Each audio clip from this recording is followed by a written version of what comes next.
SHJ smart teaching चॅनलमध्ये तुम्हा सर्वांचे सहर्ष स्वागत. आजच्या या व्हिडिओमध्ये आपण पाहणार आहोत इयत्ता 7वीच्या इतिहास विषयाचे संपूर्ण पुस्तक व त्या पुस्तकावर आधारित विविध प्रकारचे प्रश्न. चला वेळ न घालवता आपण लगेच व्हिडिओला सुरुवात करूयात. हा आहे आपला पहिला प्रश्न. आदिलशहाने कोणाला कोणता किताब दिला? योग्य जोड्या लावा. आपल्या सैन्यांकडून वेगवेगळी कामे करून घेण्यासाठी आदिलशहा प्रसिद्ध होता आणि ही कामे करून घेताना तो सैन्यांना वेगवेगळे किताब द्यायचा. आदिलशहाने शहाजीराजांना सरलष्कर हा किताब दिला. यानंतर जावळीचे मोरे यांच्या उत्कृष्ट कामगिरीबद्दल आदिलशहाने त्यांना चंद्रराव हा किताब दिला आणि सिद्दी जोहर यांना त्यांनी सलाबत खान हा किताब दिला. 7वीचा संपूर्ण इतिहास कव्हर करायचा असल्याने आपण या व्हिडिओमधील प्रश्न काही गतीनं घेऊयात. या व्हिडिओमधील कोणत्याही प्रश्नाच्या सविस्तर विश्लेषणासाठी आपण 7वीचे इतिहासाचे पुस्तक रेफर करू शकतो. आजचा आपला दुसरा प्रश्न आहे, सम्राट अकबराच्या नाण्यांवर कशाचे चित्र कोरलेले आहे? नाण्यांवरून आपल्याला राज्यकर्ते कोण होते, त्यांचा राज्यकारभार कसा असायचा, धार्मिक संकल्पना कशा होत्या यांचा तपशील मिळतो. तसंच त्यांचे आर्थिक व्यवहार, आर्थिक स्थिती यांचीही माहिती या नाण्यांमधून आपल्याला मिळते. त्या काळातील धातुशास्त्राची प्रगती समजते. मग सांगा बरं, सम्राट अकबराच्या नाण्यांवर कशाचं चित्र होतं? या प्रश्नाचे योग्य उत्तर आहे, सम्राट अकबराच्या नाण्यांवर राम सीतेचे चित्र कोरलेले होते. पुढचा प्रश्न पाहूयात. या प्रश्नात आपल्याला वेगळा शब्द ओळखायचा आहे. गिरिदुर्ग, वनदुर्ग, सिंधुदुर्ग, जलदुर्ग यातला वेगळा शब्द कोणता? तर गिरिदुर्ग, वनदुर्ग, जलदुर्ग हे सगळे किल्ल्यांचे प्रकार आहेत, पण सिंधुदुर्ग मात्र हा किल्ला आहे. म्हणून इथे या प्रश्नाचे उत्तर सिंधुदुर्ग असे असेल. हा व्हिडिओ जर आवडत असेल तर व्हिडिओला लाईक, शेअर आणि चॅनलला सबस्क्राईब नक्की करा, कारण प्रत्येक व्हिडिओ बनवण्यासाठी भरपूर मेहनत इथं घेतली जाते. असेच तुम्हाला आणखीन कोणते व्हिडिओ हवे असतील तर तेही कमेंटमध्ये नक्की सांगा. पुढचा प्रश्न पाहूयात. तानाजीच्या पोवाड्यात कशाचे वर्णन आहे? पर्याय क्रमांक 1 तानाजीचे, पर्याय क्रमांक 2 मुरुंबदेवचे, पर्याय क्रमांक 3 सिंहगड मोहिमेचे आणि पर्याय क्रमांक 4 लोकपरंपरेचे. आता बघा तानाजीचा पोवाडा म्हणलं की आपण लगेच तानाजीचे वर्णन असेल असे ग्राह्य धरतो, पण इथे तसे नाही. हा तानाजीचा पोवाडा तुळशीदास शाहीर यांनी केला होता. म्हणून या प्रश्नाचे योग्य उत्तर आहे, तानाजीच्या पोवाड्यामध्ये सिंहगडच्या मोहिमेचे वर्णन केलेले आहे. पुढचा प्रश्न, श्री शिवभारत हे चरित्र कोणी लिहिले? त्या काळामध्ये अनेक चरित्र लिहिली जायची, ज्यांच्यावरून राज्यकर्त्यांचे चरित्र कसे होते, पत्रव्यवहार कसा चालायचा, त्यांची धोरणं कशी होती, प्रशासकीय व्यवस्था, राजकीय संबंध कसे होते, या साऱ्यांची उकल करता यायची. मग कोणी लिहिलं हे शिवभारत चरित्र? तर या प्रश्नाचे उत्तर आहे कवी परमानंद यांनी हे चरित्र लिहिले. पुस्तकातील प्रत्येक घटकाचा बारकाईने अभ्यास करून हे प्रश्न काढण्याचा आपण प्रयत्न केलाय. त्यासाठी या व्हिडिओला किमान 500 लाईक तरी यायलाच हवेत. त्यासाठी या व्हिडिओला तुमच्या सहकाऱ्यांसोबत जास्तीत जास्त शेअर करा. चला पुढचा प्रश्न बघूयात. पुढीलपैकी कोणते इतिहासाचे साधन नाही?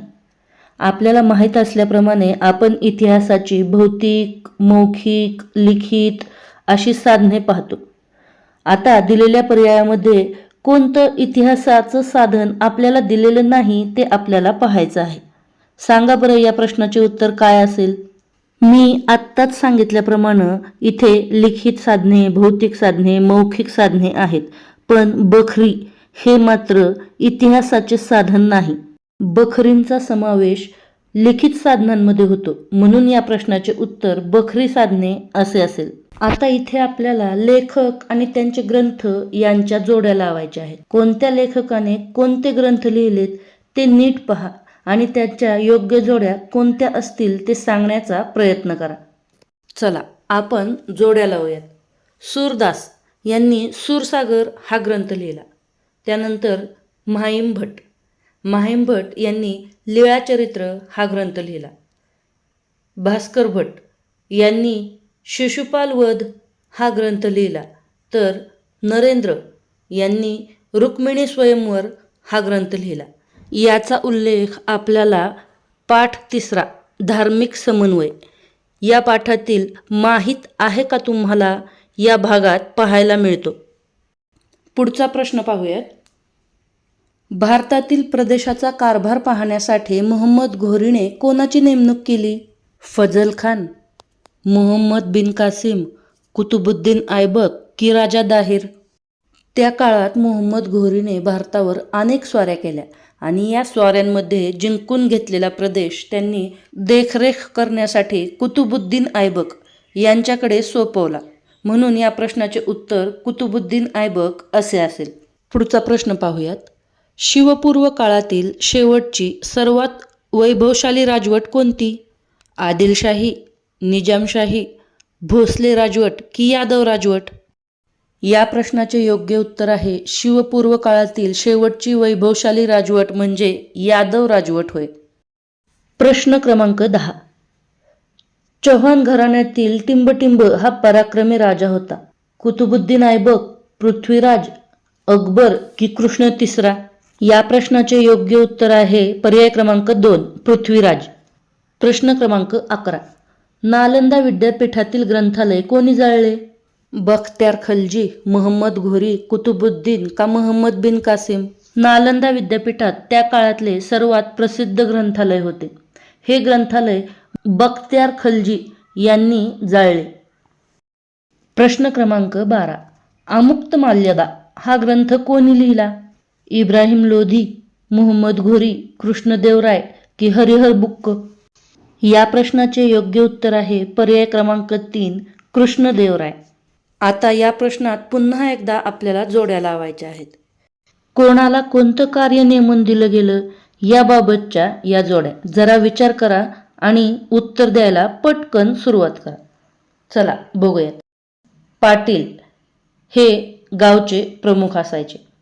त्यानंतर कुलकर्णी यांना महसुलाची नोंद ठेवणे हे काम असायचं. यानंतर शेटे व महाजन यांना पेठेचे वतनदार कारभारी असे म्हणले जायचे आणि महाजन यांच्याकडे हिशोब ठेवणे हे स्वतंत्र काम असायचे. प्रश्न क्रमांक 14. बहमनी राज्याचा पहिला सुलतान कोण? मोहम्मद तुघलक, हसन गंगू, हुमायून की बाबर? या प्रश्नाचे योग्य उत्तर आहे बहमनी राज्याचा पहिला सुलतान म्हणजे हसन गंगू. प्रश्न क्रमांक 15. कोणत्या लढाईमध्ये तोफखान्याचा सर्वप्रथम प्रभावी वापर करण्यात आला? पानिपतचं पहिलं युद्ध, पानिपतचं दुसरं युद्ध, कर्नाटकचं युद्ध की गुलबर्गाचं युद्ध? 21 एप्रिल 1526 मध्ये बाबर आणि इब्राहिम लोधी यांच्यामध्ये हे युद्ध झालं. या लढाईमध्ये बाबराने भारतात प्रथमच तोफखान्याचा प्रभावी वापर केला. ते युद्ध म्हणजे पानिपतची पहिली लढाई. प्रश्न क्रमांक 16. विजयनगरची राजधानी कोणती? हम्पी, गुलबर्गा, पानिपत की खानुआ? दिल्लीचा सुलतान मुहम्मद तुघलक याच्या कारकिर्दीतच दक्षिणेत जे उठाव झाले यामध्ये विजयनगर आणि बहमनी ही 2 राज्य अस्तित्वात आली होती. त्यामध्ये हरिहर आणि बुक्क हे दक्षिण भारतातील दोघे भाऊ होते. ते सरदार म्हणून काम करायचे. मोहम्मद तुघलकाच्या काळातील अस्थिरतेचा फायदा घेऊन यांनी इसवी सन 1336 मध्ये दक्षिणेत विजयनगरचं साम्राज्य स्थापन केलं आणि आजच्या कर्नाटकातील हम्पी ही या राज्याची राजधानी बनवली. म्हणून या प्रश्नाचं उत्तर असेल विजयनगरची राजधानी हम्पी ही आहे. प्रश्न क्रमांक 17. मुघल सत्तेचा संस्थापक म्हणून कोणाला ओळखले जाते? कुतुबुद्दीन ऐबक, राणा संग, दौलत खान की बाबर? इसवी सन 1526 मध्ये दिल्ली येथील सुलतानशाही संपुष्टात आली आणि येथूनच मुघल सत्तेची स्थापना झाली. या मुघल सत्तेचा संस्थापक म्हणून बाबर यांना ओळखले जाते. म्हणून या प्रश्नाचे उत्तर असेल बाबर. प्रश्न क्रमांक 18. दीन-ए-इलाही हा धर्म कोणी स्थापन केला? शहाजहान, अकबर, मसूद खान की बाबर? या प्रश्नाचे योग्य उत्तर आहे पर्याय क्रमांक 2 अकबर. सम्राट अकबर हे एक सुजाण आणि जागरूक असे शासक होते. सर्व धर्मातील प्रजेला सारखी वागणूक मिळावी असे त्यांचे नेहमी प्रयत्न असायचे. या अकबरांनी धर्मातील उदात्त तत्वांचा समन्वय करून दीन ए इलाही हा धर्म स्थापन केला. प्रश्न क्रमांक 19. आहोम समाजाचे नेतृत्व कोणी केले? इसवी सनाच्या 13व्या शतकामध्ये शान जमातीचे काही लोक ब्रह्मपुत्रा नदीच्या खोऱ्यामध्ये स्थायिक झाले आणि त्यांनी तिथेच आपलं राज्य स्थापन केलं. या स्थानिक लोकांना आहोम असं म्हणलं जातं. या आहोम समाजाचे नेतृत्व गदाधर सिंह यांनी केले. प्रश्न क्रमांक 20. मध्ययुगीन काळामध्ये ज्या परगणा होत्या या कोणत्या परगण्यांमध्ये किती गावं होती याच्या संबंधित जोड्या आपल्याला या प्रश्नामध्ये लावायच्या आहेत.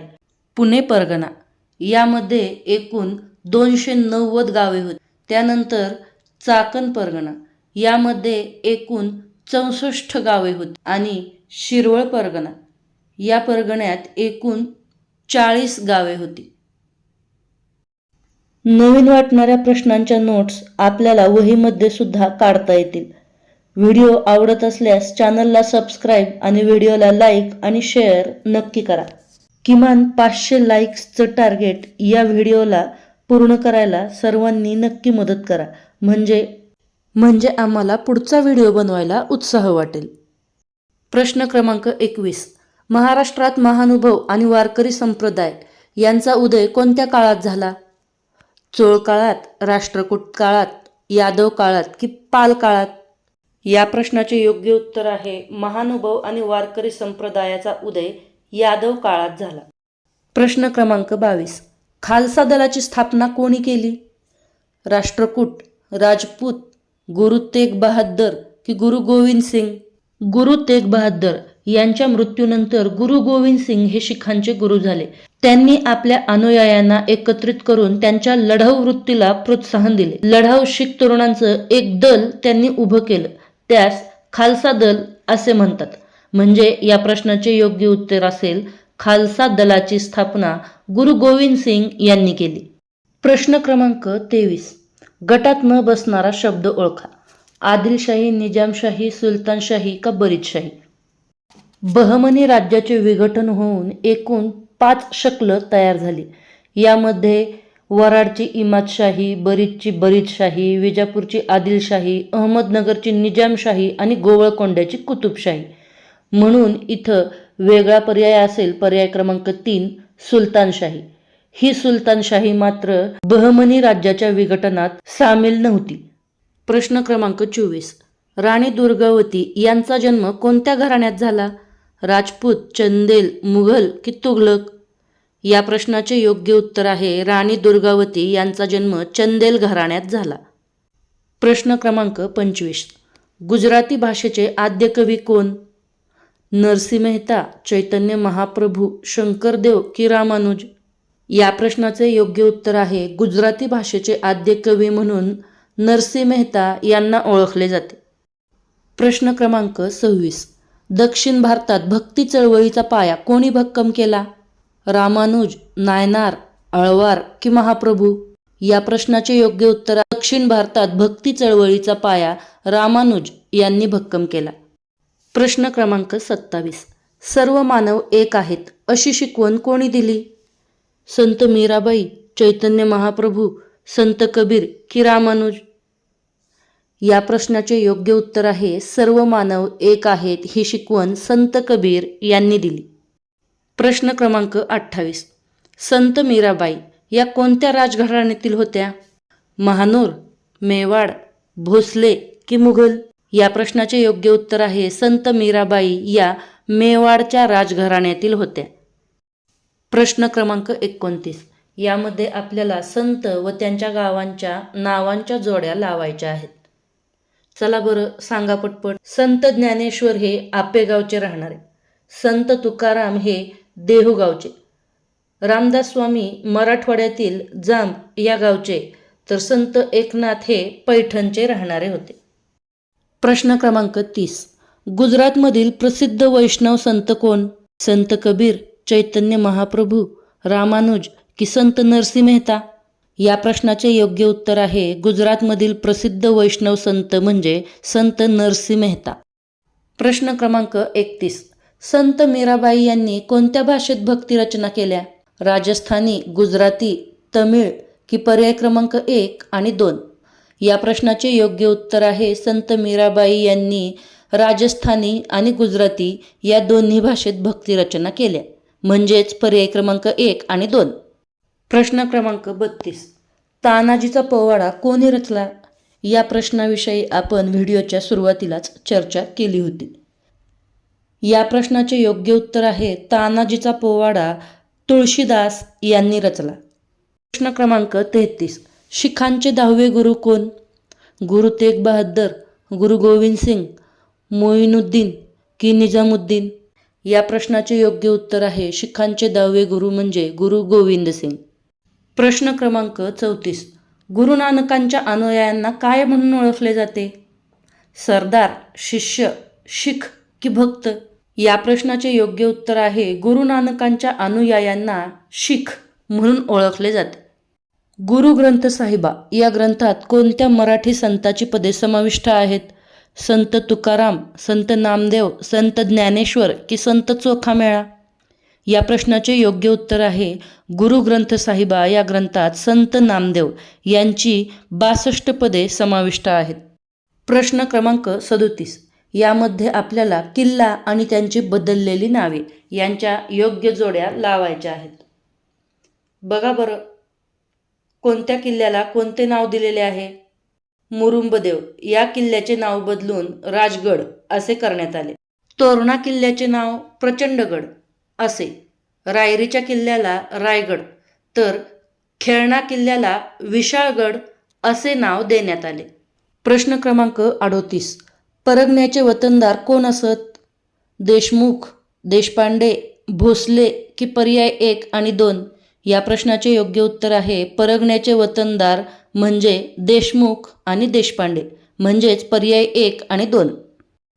प्रश्न क्रमांक 39. पंढरपूर येथे विठ्ठलाच्या महाद्वारासमोर कोणाची समाधी आहे? संत नामदेव, संत तुकाराम, संत चोखामेळा की संत एकनाथ? या प्रश्नाचे योग्य उत्तर आहे पंढरपूर येथे विठ्ठलाच्या महाद्वारासमोर संत एकनाथ यांची समाधी आहे. प्रश्न क्रमांक 40. ज्ञानेश्वरांनी कोणता ग्रंथ लिहिला? भावार्थ दीपिका, अभंग, अभंगरचना की पोवाडे? या प्रश्नाचे योग्य उत्तर आहे संत ज्ञानेश्वरांनी भावार्थ दीपिका हा ग्रंथ लिहिला, ज्याचे दुसरे नाव ज्ञानेश्वरी हे आहे. प्रश्न क्रमांक 41. ज्ञानेश्वरी हे कोणत्या ग्रंथाचे मराठी भाषांतर आहे? भावार्थ दीपिका, भगवद्गीता, ज्ञानेश्वरी की अमृतानुभव? या प्रश्नाचे योग्य उत्तर आहे ज्ञानेश्वरी हे भगवद्गीता या ग्रंथाचे मराठी भाषांतर आहे. प्रश्न क्रमांक 42. बलोपासनेचे महत्त्व कोणी स्पष्ट केले? संत तुकाराम, संत रामदास, संत ज्ञानेश्वर की संत चोखामेळा?